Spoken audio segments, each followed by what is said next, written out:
Earl, what is your relationship, the character you play, what is your relationship to the role that Angie Dickinson plays? Well, in Policewoman, she's a sergeant, on-the-line undercover policewoman. And I play her superior, although I'm only a sergeant, but I'm her superior, her boss. And I run the operations. I'm also her working partner. We work together undercover. And if I get lucky, maybe I'll be her erstwhile boyfriend from time to time. Uh-huh. Yeah. That'll make life a little more interesting. It wouldn't hurt, would it? She's awfully cute. But is yours a sort of protagonist or antagonist kind of relationship?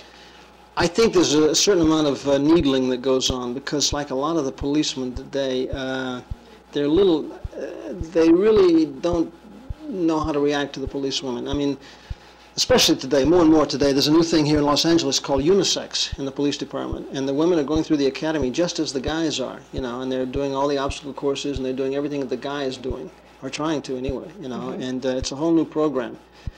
How are they measuring up? Well, I understand so far they're doing pretty good, but I mean pretty well. But I must say that nobody knows quite for sure. I think the idea of the policewoman is that they feel that they have the advantage over arresting a man. That that a man isn't as likely to beat him up or to resist him, or who knows? You know, we'll see how that works. But our show, in relationship to that, is different. We're really dealing with the old line policewoman. We're dealing with the undercover policewoman is used realistically here in Los Angeles as a shield, as a shill, as bait, you know, in narcotics, prostitution, vice, undercover, anything. We deal in criminal conspiracy. Anytime two or more people get together to conspire to commit a crime, that's where we deal.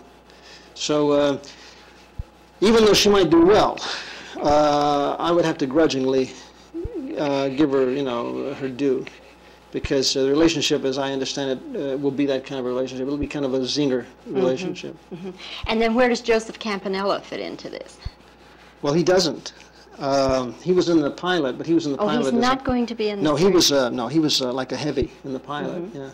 But Bert Convey, as a matter of fact, played the part I played in the spin-off in the pilot.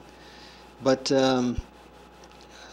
we have two other people in the cast. You probably remember Ed Bernard, the black actor, who's so good. He's from the Joseph Papp group in New York.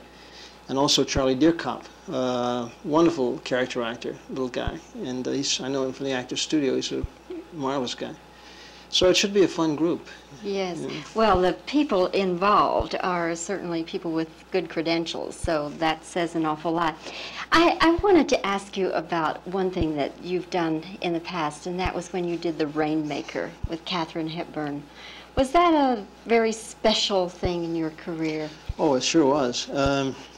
First of all, it was my first co-starring part, and I had seen the play on the stage and had fallen in love with the part of Jimmy and wanted desperately to play it and felt it was a part that I had to play. And strangely enough, they didn't really see me in it, and I had to fight to get a test for it. And even then, the test was not for me. I assisted in the test for a young lady who was testing for a contract. And when I got it, of course, I was delighted. And then working with Katharine Hepburn was like the joy of my life. She really is the all-time favorite. She's a fantastic lady. I've never seen anybody work as hard as she does. She has boundless energy. Really an incredible woman. You can't, even walking, I couldn't keep up with her. She just, those big long strides. She's an incredible lady. And she likes you.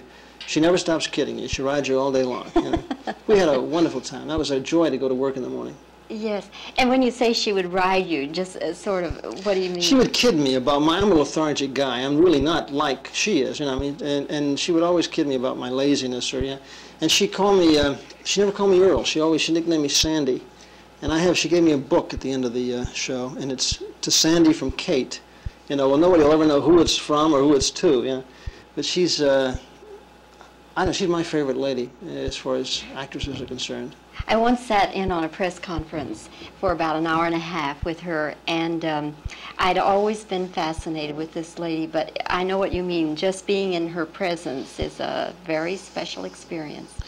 She, I tell you, she works so hard that if she has to give you even just an offstage cue, not only a word cue, but even a reaction, she'll hang around all day to give it to you.